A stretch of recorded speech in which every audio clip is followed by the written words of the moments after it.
Boys अझै सुतेको छैन तिमीहरू? सुत्न छोडेर के गर्दै बसेको हँ? केही होइन सर, हामी त भोलिको इक्जामलाई तयारी गरिरहेथ्यौं। को तेरो बाउले भन्छ हो र? अनि खोइ त तिमीहरूको बुक? बुक त भर्खर राखेको सर, भर्खर। तपाईँ आउनुभन्दा 1 सेकेन्ड अगाडि मात्र राखेको हामीले। साँच्चै हो? ढाँटेको त होइन नि? होइन नि सर, कहाँ ढाँट्नु हौ, हामी नेता हो र ढाँट्नलाई? ल ठिक छ, त्यसो भए म चेक गर्छु कतिको पढेको रहेछौ तिमीहरूले। के को एक्जाम छ भोलि? नेपाली। साइन्स कि नेपाली?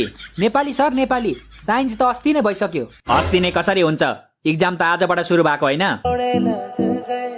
वाह सर, माने तपाईँलाई माने। दिमाग चाहिँ तेज रहेछ तपाईँको पनि। चुप लाग, मलाई फुर्काउँछस्? भोलि के को एक्जाम छ? नडाटी भन। नेपाली नै हो के सर? नबताए सोध्नु न तपाईँको प्यारो विद्यार्थीलाई। हो रोशन, नेपालीको एक्जाम हो भोलि? हो सर, नेपाली नै हो। ल त्यसो भए म तिमीहरूलाई उखान टुक्काहरू भन्छु, तिमीहरूले त्यसको वाक्य बनाउने है त।